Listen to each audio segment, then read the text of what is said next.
नमस्कार, मैं Ravish Kumar. Media manage कर लेने से देश मैनेज नहीं होता है, मीडिया ही मैनेज होता है। मणिपुर मैनेज नहीं होता। पूर्वोत्तर का दौरा कर लेने और वहां 50 रैलियां कर लेने से वोट मिल जाता है, लेकिन समस्याओं का समाधान केवल उन्हीं से नहीं होता। सबसे बड़ी बात है कि समस्या सुलझा लेने का दावा कर देने भर से समस्याएं नहीं सुलझ जाती हैं। किसी भी राज्य में चुनाव आता है तो प्रधानमंत्री मोदी डबल इंजन के नाम पर वोट मांगने लग जाते हैं। इस डबल इंजन का कोई खास मतलब होता है क्या? केंद्र और राज्य में एक दल की सरकार होती है तो उस दल को ज्यादा पैसा मिलता है। इसे लेकर कोई तथ्य नहीं है, कोई समझ भी नहीं है, मगर यह एक नारा, एक फालतू नारे की तरह चला जा रहा है कि डबल इंजन की सरकार होनी चाहिए। और जब डबल इंजन वाले राज्य में हालात बेकाबू हो जाते हैं तो अक्सर केंद्र वाले इंजन का पता ही नहीं चलता है।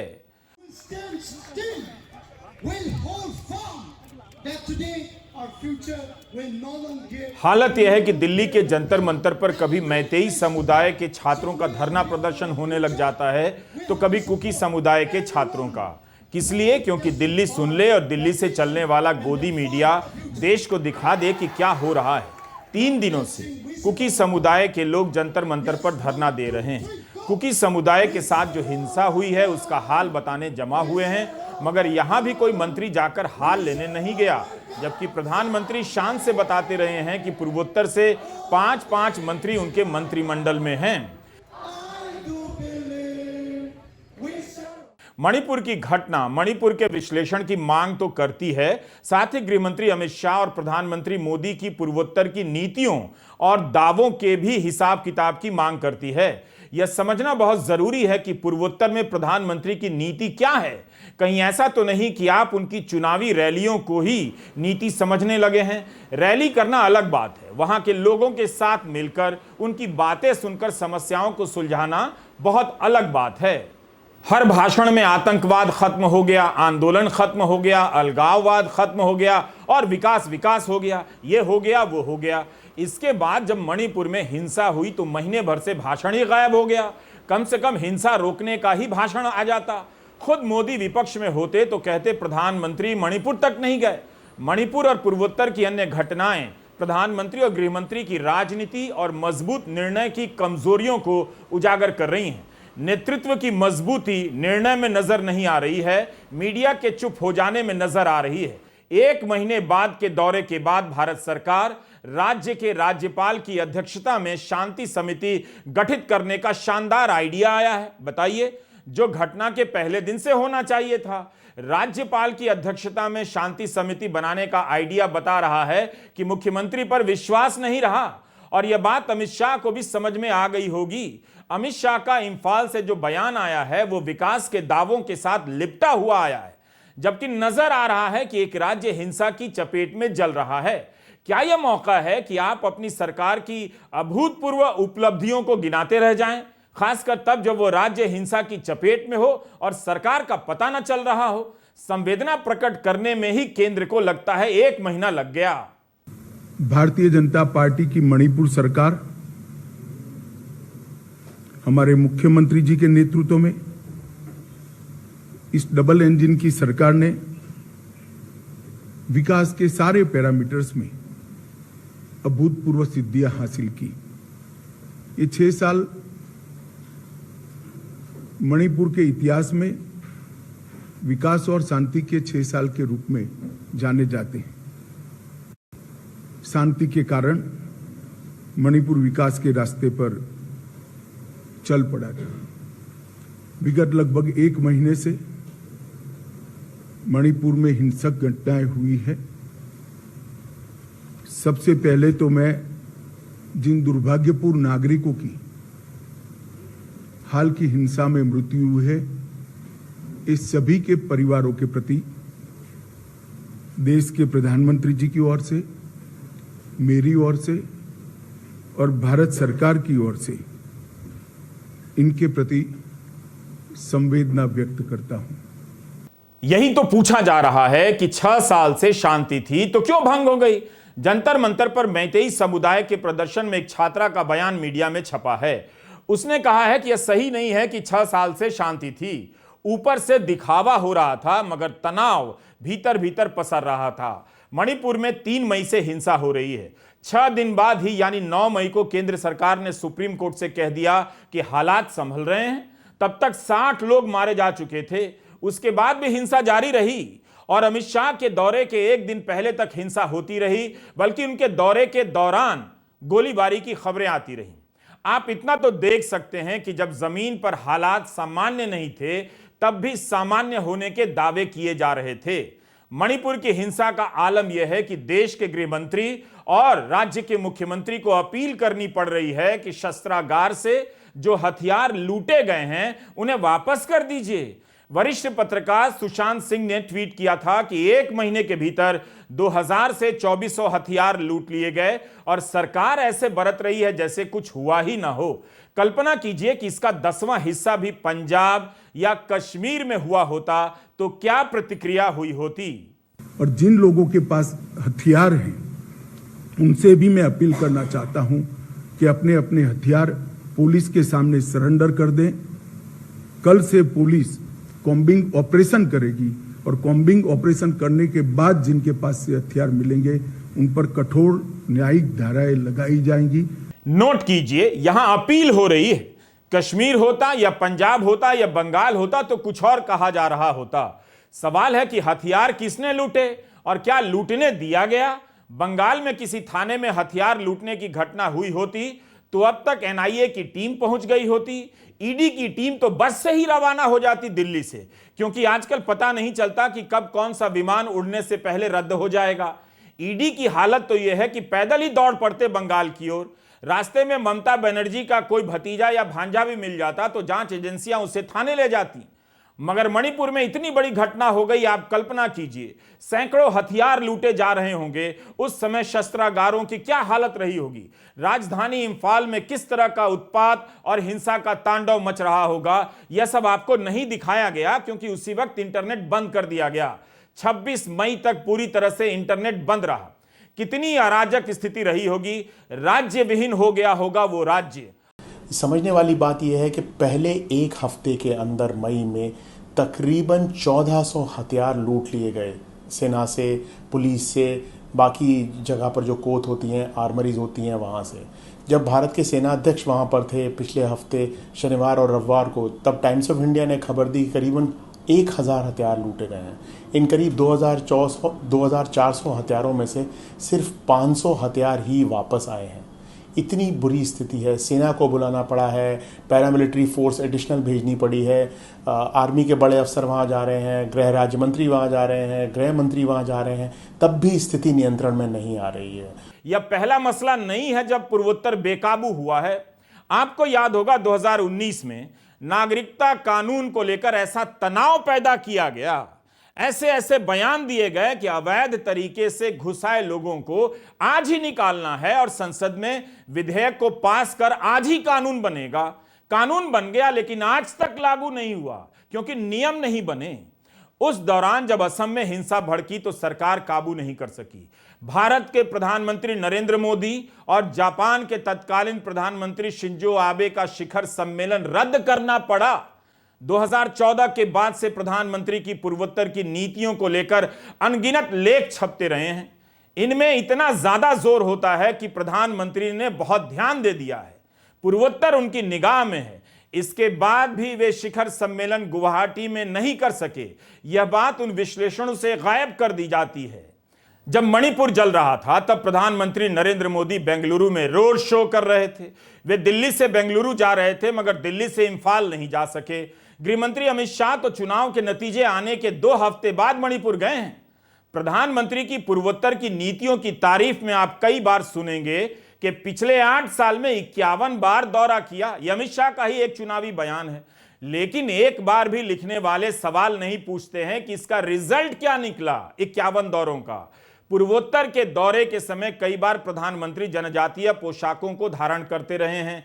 यह अच्छी बात है, लेकिन इतने भर से विश्वास नहीं बन जाता है। पोशाक के अलावा संवाद भी करना होता है, अपील भी करनी होती है, जो इस बार नजर नहीं आई। आपको समझना होगा कि 51 बार का उनका दौरा चुनावी रैलियों और चुनाव के लिए उद्घाटन का रहा होगा या वहां के समुदायों के बीच के झगड़ों को सुलझाने के लिए था? वक्त आ गया है कि प्रधानमंत्री की पूर्वोत्तर की नीति को उनकी रैलियों की गिनती से नहीं, रिजल्ट से आंका जाए। साथियों, एक समय था जब मणिपुर को पहले की सरकारों ने अपने हाल पर छोड़ दिया था। जो दिल्ली में थे वो सोचते थे कि कौन इतनी तकलीफ उठाए, कौन इतनी दूर जाए। जब अपनों से ऐसी बेरुखी रहेगी तो दूरियां बढ़ेगी ही। मैं जब प्रधानमंत्री नहीं बना था, उससे पहले भी अनेकों बार मणिपुर आया था। मैं जानता था कि आपके दिल में किस बात का दर्द है, और इसलिए 2014 के बाद मैं दिल्ली को, पूरे दिल्ली को, भारत सरकार को आपके दरवाजे पर लेकर के आ गया। सरकार अब राहत और पुनर्वास के पैकेज तैयार करेगी और जिनकी जाने गई हैं उनके परिजनों को 10 लाख रुपए देगी। इस तरह के वीडियो को लंबा होना ही है।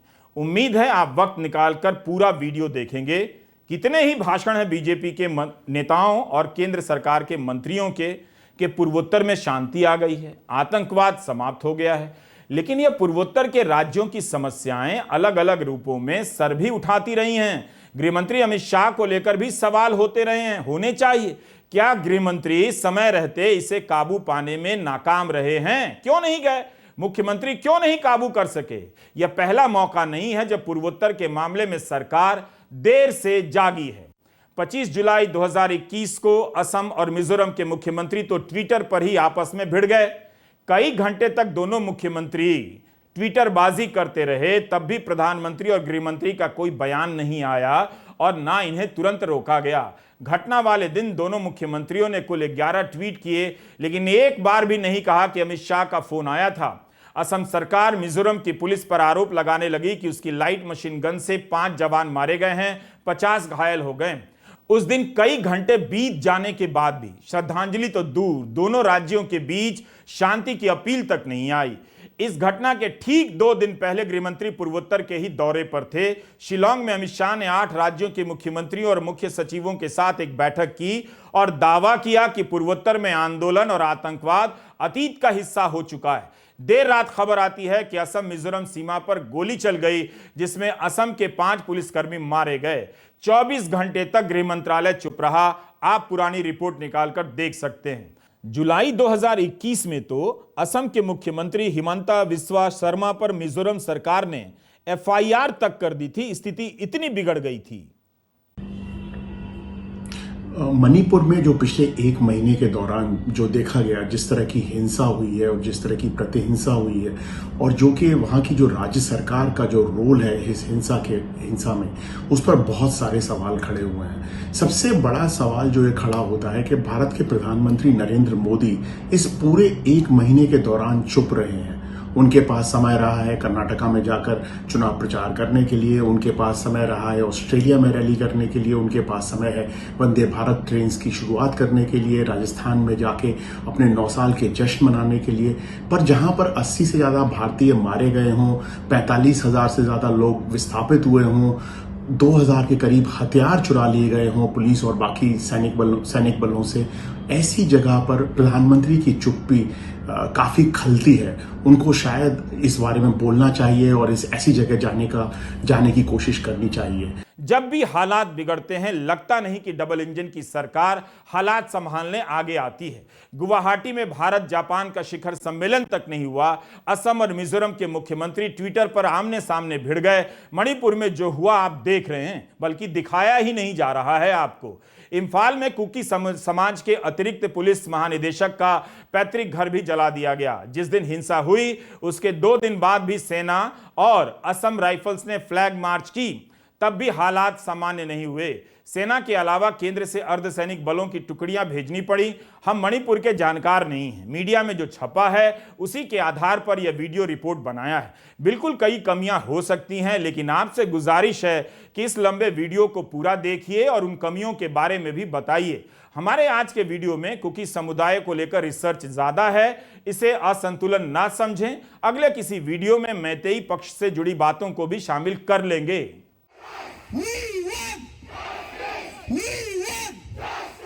ज्यादातर कुकी समुदाय के लोग हैं, मगर इनमें हमर, जोमी, मिजो समुदाय के लोग भी हैं। 9 मई को ही केंद्र सरकार ने सुप्रीम कोर्ट से कहा था कि 60 लोग मारे गए हैं। अभी यह संख्या 80 के पार बताई जा रही है। 230 से अधिक लोग घायल हैं। 2 हफ्ते पहले मुख्यमंत्री बीरेन सिंह ने आंकड़ा दिया कि 1700 घर जला दिए गए, 35,000 लोग बेघर हुए हैं। मीडिया रिपोर्टों में छपा है कि 200 से अधिक चर्च जलाए गए हैं। 40,000 से अधिक लोग राहत शिविरों में रह रहे हैं। अमित शाह से कुकी समुदाय के नेताओं ने कहा कि आपके राज्य में होने के बावजूद हमारे घर जलाए गए हैं और 4,000 घर जलाए गए हैं।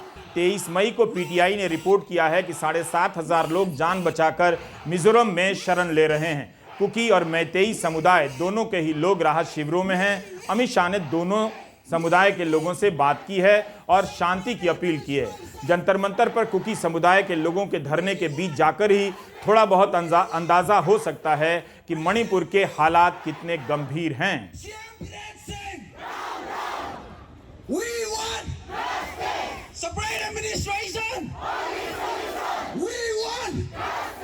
देखिए, यहाँ जनसंख्या जो आए हैं, स्टूडेंट कम्युनिटी आए हैं, ये ट्राइबल्स कम्युनिटी जो मणिपुर से हैं, जो कुकी जो कम्युनिटी मार्च से हैं, ये सारी कम्युनिटी आ रखी है यहाँ पे प्रोटेस्ट दिखाने के लिए कि स्टेट गवर्नमेंट तो कुछ सुन नहीं रही। स्टेट में वायलेंस 3 तारीख से अभी तक वायलेंस चलता आ रहा है। कुकी विलेजेस में अटैक होता जा रहा है और ये सरकार को हम ये भी बताना चाहते हैं कि कैसे इम्फाल एरिया में वेपन्स की चोरी हो रही है या तो वेपन्स उनको सौंपा जा रहा है। वहाँ पे जो ऑर्गेनाइजेशन है आरंबाई तेंगोल या मेती लुकुन के नाम पे, जो काले कपड़े पहन के स्टेट कमांडो लीड करती है और ये पीछे से आके घरों को जलाती है। उसके अलावा अब क्या हो रहा है कि कुकी विलेजेस में जो कांगुपी एरिया है या सुगमू एरिया है, बाकी अलग अलग एरिया में जाके कमांडो लीड करती है, कमांडो अटैक करते हैं, खाली करते हैं ज़मीनों को, उसके बाद ये आग लगाई जाती है। तो हमारी सरकार से यही मांग है कि प्रेसिडेंट रूल इम्पोज हो। जो भी गन्स इन्होंने स्टेट आर्मरी से चोरी की है इम्फाल में, उसे वापस स्टेट को दें और प्रेसिडेंट रूल इम्पोज हो। उसी के साथ साथ एक सेपरेट एडमिनिस्ट्रेशन हो, जैसे जम्मू एंड कश्मीर में या लद्दाख में यूनियन टेरिटरी का जो दर्जा दे रखा है, कम से कम मणिपुर के अंदर भी यूनियन टेरिटरी का दर्जा दिया जाए या उसके करीब कोई एडमिनिस्ट्रेशन हिल ट्राइबल्स लोगों के लिए दिया जाए। जिस समय गृहमंत्री अमित शाह का दौरा हो रहा था, तब भी कुकी बहुल गांवों में हिंसा की खबरें आ रही थीं। कुकी समुदाय के घर जलाए जा रहे थे। 10 कुकी विधायकों ने कुकी बहुल इलाके के प्रशासन को मणिपुर से अलग करने की मांग कर दी। इनमें से 7 बीजेपी के ही विधायक हैं। इसे लेकर मैतेई और नगा समुदाय की तरफ से विरोध हो रहा है, क्योंकि कुकी समुदाय के लोग अलग प्रशासनिक क्षेत्र की बात कर रहे हैं। 9 साल के राज में प्रधानमंत्री मोदी दोनों समुदायों के बीच क्यों नहीं विश्वास पैदा कर सके?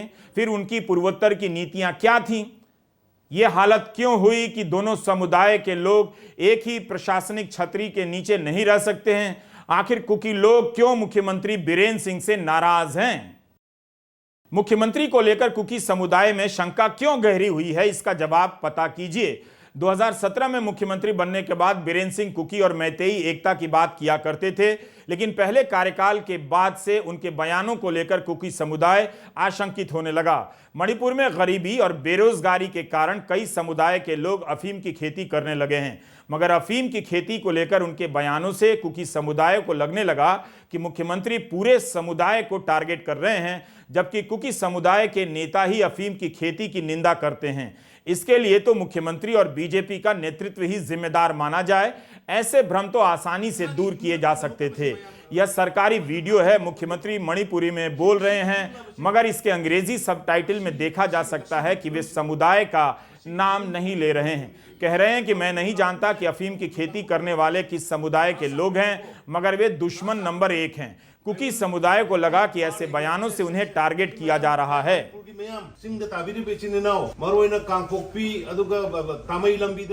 यही नहीं, बीरेन सिंह अवैध प्रवासी को लेकर बयान देने लगे। यह बीजेपी की राजनीति का केंद्रीय भाव रहता है। खासकर पूर्वोत्तर में और बंगाल में। पांचजन्य और ऑर्गेनाइजर किसकी बात करता है आप जानते हैं। ऑर्गेनाइजर में 2 अप्रैल 2023 को मुख्यमंत्री बीरेंद्र सिंह का बयान छपा और लिखा है कि ड्रग्स के खिलाफ जंग छेड़ने वाले मुख्यमंत्री अवैध प्रवासियों के खिलाफ एक और जंग छेड़ने जा रहे हैं। ऑर्गेनाइजर से बात करते हुए मुख्यमंत्री बीरेंद्र सिंह ने कहा कि राज्य में जो मूल निवासी हैं वे दूसरे दर्जे के होते जा रहे हैं। विदेशी कुकी ने राज्य के जनजातीय लोगों की हर तरह की गतिविधियों पर कब्जा कर लिया है। इसी ऑर्गेनाइजर ने जनवरी 2022 में बीरेंद्र सिंह की तस्वीर अपने कवर पर छापी थी और कवर स्टोरी करते हुए लिखा था कि बीरेंद्र मणिपुर में भाजपा के लोकल ट्रम्प कार्ड हैं। जरूर म्यांमार से मणिपुर और पूर्वोत्तर के दूसरे हिस्सों में प्रवासी आए हैं, लेकिन इससे भी संदेश गया कि सभी को अवैध कहा जा रहा है और कुकी समुदाय को टारगेट किया जा रहा है। इन बातों से अगर किसी समुदाय में भरोसा घटा है तो इसके लिए कौन जिम्मेदार है, अब आप समझ सकते हैं। जंतर मंतर पर कुकी समुदाय के लोगों के हाथ में जो बैनर हैं, पोस्टर हैं, उन पर लिखे हुए वाक्यों को पढ़ेंगे तो उनकी नाराजगी समझ आ जाएगी और कारण भी। Save the Kuki tribals from Birendra Singh, stand with the tribal victims of Manipur. How can you talk about peace when there is no justice? President rule right now. Tribal lives matter. No more tears, no more pains. Stand against injustice. Stop killing innocent tribal civilians. They call us refugees, illegal immigrants, yet they cry territorial integrity. केंद्रीय सुरक्षा बल हमें बचाने और शरण देने के लिए धन्यवाद, हम आभारी हैं। क्या यह बैनर इशारे में यह नहीं कह रहा कि राज्य की पुलिस पर भरोसा नहीं रहा? If Manipur government can't protect the people in capital city, how will they protect in the state? धरना स्थल पर एक बड़ा सा बैनर लगा है जिस पर उन कुकी, मिजो, जोमी, हमर नागरिकों के नाम है जिनकी मई महीने की हिंसा में मौत हो गई। इस पर लिखा है कि राज्य द्वारा प्रायोजित हिंसा में लोग मारे गए हैं, इनकी संख्या 83 बताई गई है। एक पोस्टर पर लिखा है, dear Modi ji, we are sons and daughters of India, do our life not matter. Jantar Mantar पर लाए गए ये बैनर बहुत कुछ कहते हैं। कम से कम कुकी समुदाय का पक्ष रख रहे हैं कि वे इस पूरी घटना को किस नजर से देखते हैं और उनके साथ क्या हुआ होगा। मेरा नाम ग्रेस है और मैं आज जंतर मंतर में खड़ी हूँ। हम यहाँ पे सॉलिडेरिटी मार्च कर रहे हैं और हम यहाँ पे प्रोटेस्ट कर रहे हैं। जो आदिवासी हमारे भाई बहन हैं मणिपुर में, उनके ऊपर अत्याचार हो रहा है, उनको अपने घरों से भगा दिया गया है और उनके जो गांव है वो जला दिया गया है, उनके ऊपर अटैक हो रहा है। इसका अध्ययन किया जाना चाहिए कि क्या जो खेल हिंदी प्रदेशों में खेला जा रहा है गोदी मीडिया और सोशल मीडिया के जरिए, वही खेल मणिपुर में तो नहीं खेला जा रहा। ऐसा पढ़ने को मिल रहा है कि पिछले 2-3 वर्षों से सोशल मीडिया पर कुकी समुदाय के खिलाफ कई तरह के मीम चलने लगा, प्रोपेगेंडा फैलने लगा। प्रतिक्रिया में मैतेई के खिलाफ भी चला। ये वाली राजनीति कहां और किसके घर से आती है आप जानते हैं। एक समुदाय के प्रति प्रोपेगेंडा करते करते हिंदी प्रदेश एंटी मुस्लिम नफरत की आग में झोंक दिया गया। गोदी मीडिया दिन रात यही फैलाता रहता है। इन सब बातों को लेकर कुकी समुदाय अपने इतिहास और भविष्य को लेकर असुरक्षित हो गया। कुकी मानते हैं कि ऐतिहासिक रूप से पहाड़ों में रहने के कारण मैतेई राजाओं की सीमाओं की रक्षा उन्होंने की। प्रथम विश्व युद्ध में जब ब्रिटिश सेना यहां के लोगों को जबरन यूरोप ले जाना चाहती थी, तब गांव के प्रधानों ने अंग्रेजों से लोहा लिया। 1917-19 के बीच चले इस विद्रोह को फर्स्ट एंग्लो कुकी वॉर कहा जाता है। नेताजी सुभाष चंद्र बोस के आईएनए में कुकी थे। आईसीएचआर ने मणिपुर में आईएनए म्यूजियम भी बनाया गया है। यह भी कहा जाता है कि मणिपुर के स्वतंत्रता सेनानियों में से कुकी स्वतंत्रता सेनानियों की संख्या ज्यादा है। लेकिन जब आप किसी समुदाय को टारगेट करने लग जाते हैं तो यही सब होता है। लोग अपना अपना इतिहास गिनने लग जाते हैं। अब विश्वास की ये चिंगारियां 19 अप्रैल से और सुलगने लग गईं जब हाईकोर्ट का फैसला आ गया। हाईकोर्ट ने कहा कि राज्य सरकार मैतेई समुदाय को अनुसूचित जनजाति में शामिल करने का प्रस्ताव केंद्र को भेज सकती है, इन्हें शामिल किया जा सकता है। हाईकोर्ट के फैसले के बाद कुकी समुदाय को लग गया कि मुख्यमंत्री बीरेंद्र सिंह के राज्य में उनके हित सुरक्षित नहीं हैं। वे इस बात का विरोध करने लग गए कि जनजाति में मैतेई समुदाय को शामिल नहीं होने देंगे। मैतेई समुदाय के लोग पहले ही हर जगह पर हैं, आरक्षण के बाद उनका प्रभाव और बढ़ जाएगा। इससे सुप्रीम कोर्ट में चुनौती दी गई। सुप्रीम कोर्ट ने मौखिक रूप से हाईकोर्ट के फैसले की कड़ी आलोचना की। 17 मई को सुप्रीम कोर्ट ने कहा कि यह फैसला पूरी तरह और तथ्यात्मक रूप से भी गलत है, क्योंकि कोर्ट जनजाति लिस्ट में बदलाव करने के ऑर्डर नहीं दे सकता है। चीफ जस्टिस की मौखिक टिप्पणी को live law, bar and bench नाम की 2 वेबसाइट ने रिपोर्ट किया है। क्या आज इस पर अमित शाह ने कुछ कहा है? पता कीजिए। 19 अप्रैल से 3 मई के बीच काफी समय था केंद्र और राज्य सरकार के पास कि हाईकोर्ट के फैसले के संदर्भ में इन बातों को लेकर संवाद किया जाता, स्थिति स्पष्ट की जाती, दोनों समुदायों की बात सुनी जाती और अपना पक्ष साफ किया जाता। लेकिन सरकार की उदासीनता से कुकी समुदाय में संदेश जाने लगा कि उनके हित अब सुरक्षित नहीं हैं। बीजेपी के ज्यादातर विधायक तो कांग्रेस से ही गए हैं, वे लोग चुप रहे।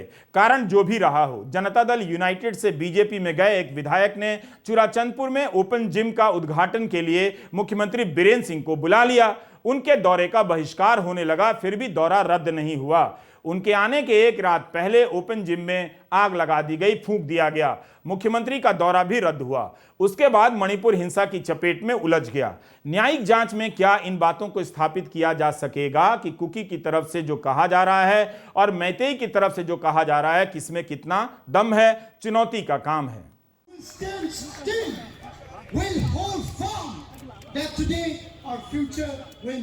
लेकिन ओपन जिम के जलाए जाने की घटना के बाद जनजातीय नेताओं ने अपना प्रदर्शन खत्म भी कर दिया। तभी all tribals student union Manipur ATSUM ने 3 मई को राज्य भर में एक शांति रैली का ऐलान किया। यह रैली दोपहर में खत्म हो गई। इस रैली के बाद लौटते हुए लोगों पर हमले की खबरें आने लगी। Anglo Kuki war memorial gate को नुकसान पहुंचाने की खबर ने भी कुकी समुदाय को और असुरक्षित और बेचैन कर दिया। उस दिन कुकी समुदाय के एक नौजवान की मौत ने दोनों समुदायों को आमने सामने कर दिया। कुकी समुदाय के लोगों का कहना है कि सब कुछ एक तरफा होता रहा। राज्य की तरफ से मैतेई समुदाय को रोकने का प्रयास नहीं किया गया, उन्हें छूट दी गई कथित रूप से। उम्मीद है अमित शाह अपने दौरे में इन बातों को लेकर तमाम तरह की भ्रांतियां शांत कर पाए होंगे। इन सब के बीच मुख्यमंत्री का बयान कि कुकी आतंकवादियों का हाथ हो सकता है, कुकी समुदाय में संकेत चला गया कि राज्य अब उनके साथ नहीं। दिल्ली में सुशांत सिंह जैसे वरिष्ठ पत्रकार मणिपुर में केंद्र की विफलता को लेकर लगातार ही ट्वीट कर रहे थे। हमने सुशांत सिंह की टिप्पणी को इस रिपोर्ट में शामिल किया है।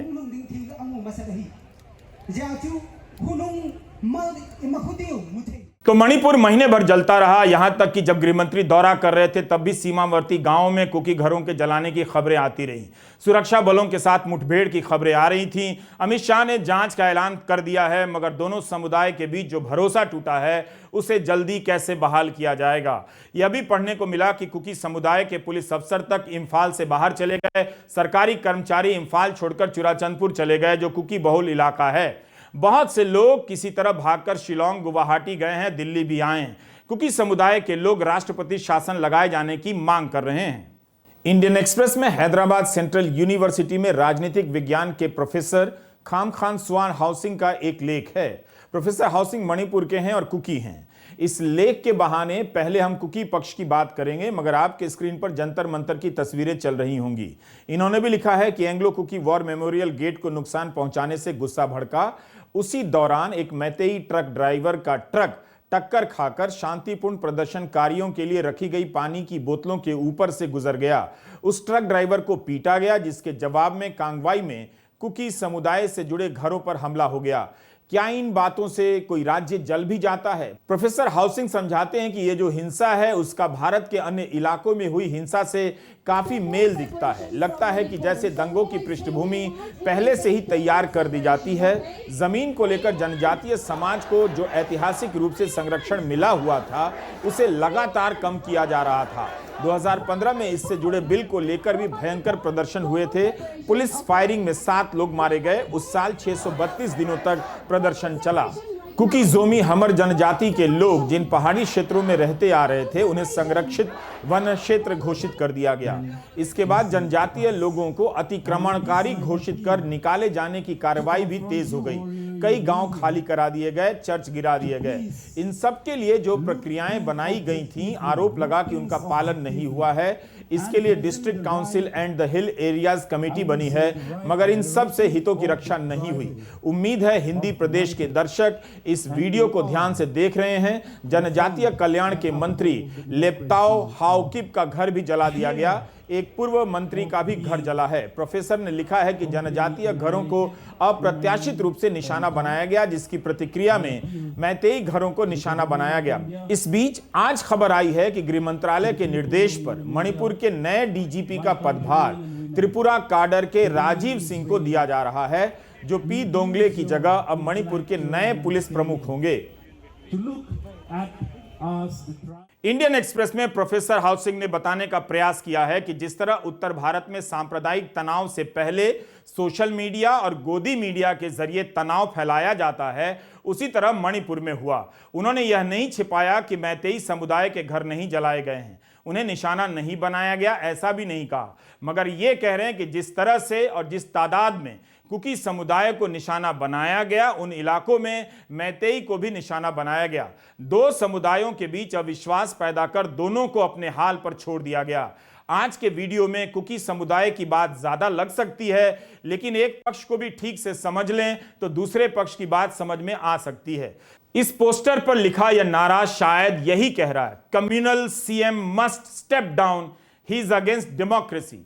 जनजातीय घरों और गांवों की तस्वीर मीडिया में नहीं है। सरकार को सारे बंधन अब हटा लेने चाहिए ताकि मीडिया कुकी और मैतेई समुदाय के इलाके में जाकर रिपोर्ट करे और हर पक्ष की तमाम बातें पारदर्शी तरीके से देश को दिखाए। बातों को दबाने से कोई लाभ नहीं होता। अगर बात होगी तो दोनों पक्ष के लोग एक दूसरे को सुनेंगे, अपनी गलतियों को समझेंगे। इंटरनेट बंद करने से हिंसा तो बंद नहीं हुई, मगर अपनी बात कहने की बेचैनी बढ़ गई, जिसके कारण कुकी और मैतेई समुदाय के लोग जंतर मंतर पर आकर धरना प्रदर्शन करने लगे। हम बिल्कुल दावा नहीं करते कि सारी बातें पूरी तरह से इस वीडियो में आ गई हैं, मगर मणिपुर के बारे में थोड़ी बात तो जरूरी थी। अनुसूचित जनजाति में शामिल होने की मांग मैतेई क्यों कर रहे हैं और कुकी क्यों विरोध कर रहे हैं, इसे लेकर अलग से बात होगी, तभी समझ में आएगी। हमने बहुत ज्यादा जोर नहीं दिया है। मैतेई समुदाय की तरफ से भी दिल्ली में 24 मई को जंतर मंतर पर प्रदर्शन हुए। दिल्ली में पढ़ने वाले मैतेई छात्रों ने सरकार से मांग की है कि हिंसा के जिम्मेदार सभी के खिलाफ कड़ी कार्रवाई होनी चाहिए। मैतेई खिलाड़ियों ने कहा है कि अगर इलाके का विभाजन हुआ तो अपने पदक लौटा देंगे। कुकी मांग कर रहे हैं कि उन्हें अलग से प्रशासनिक अधिकार दिए जाएं। जंतर मंतर पर आए छात्रों ने कहा कि मणिपुर में अर्धसैनिक बलों का इस्तेमाल होना चाहिए। इन प्रदर्शनों में भी राज्य सरकार को दोषी ठहराया गया है। कुकी के प्रदर्शन में भी राज्य सरकार को ही दोषी ठहराया गया है। साफ है कि हालात बेकाबू थे, अभी साफ नहीं है कि काबू में आ गए हैं। नमस्कार, मैं रवीश कुमार।